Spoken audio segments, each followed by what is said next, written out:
एक समय की बात है जब संसार में अधर्म और अहंकार बहुत बढ़ गया था। दो शक्तिशाली असुर शुंभ और निशुंभ ने अपनी ताकत के बल पर तीनों लोकों स्वर्ग, पृथ्वी और पाताल पर अधिकार कर लिया था।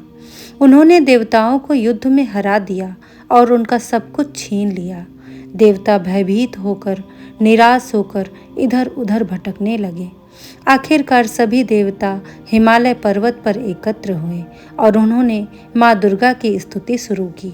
वे बोले, हे आदिशक्ति, आप ही सृष्टि की रचयिता हैं, आप ही पालन करने वाली हैं और आप ही संहार करने वाली हैं।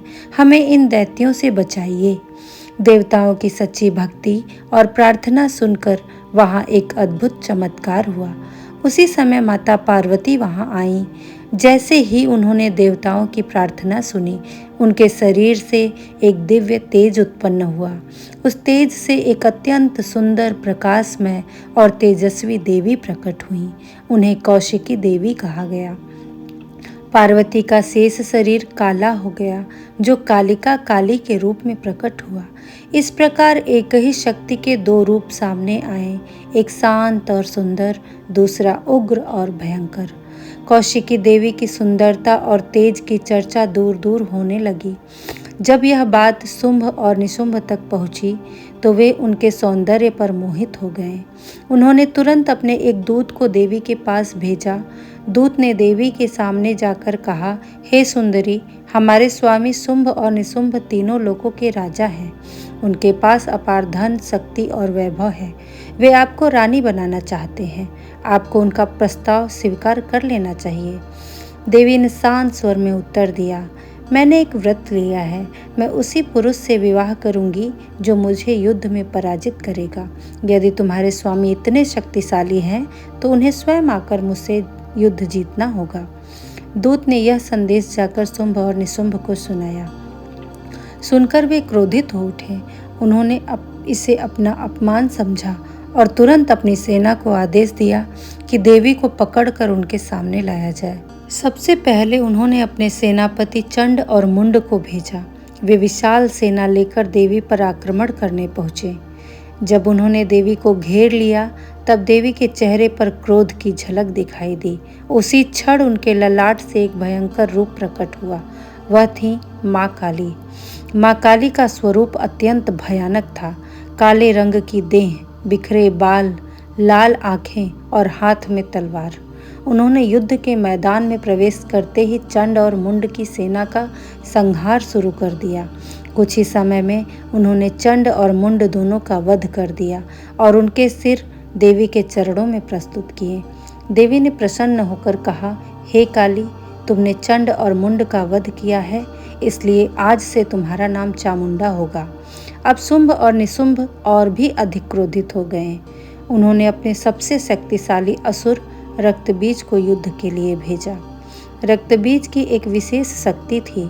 उसके शरीर से गिरने वाली हर रक्त की बूंद से एक नया असुर पैदा हो जाता था। जब युद्ध शुरू हुआ तो देवी की सेना ने उसे घायल करना शुरू कर दिया। जैसे ही उसके शरीर से खून गिरता, जमीन पर नए नए असुर हो जाते। धीरे धीरे युद्ध का मैदान असंख्य असुरों से भर गया।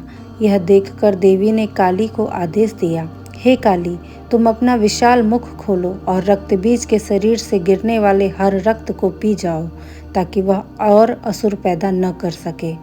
काली ने तुरंत वैसा ही किया। जैसे ही रक्तबीज का खून गिरता, वे उसे पी जाती। इस प्रकार रक्तबीज की शक्ति समाप्त हो गई और अंततः देवी ने उसका वध कर दिया। अब अंत में शुंभ और निशुंभ स्वयं युद्ध के लिए मैदान में उतरे। उनके साथ भीषण युद्ध हुआ। देवी ने कई साथ अनेक शक्तियां प्रकट की। ब्रह्माणी, माहेश्वरी, वैष्णवी, वाराही, नरसिंही और इंद्राणी, ये सभी देवी के अलग अलग रूप थे।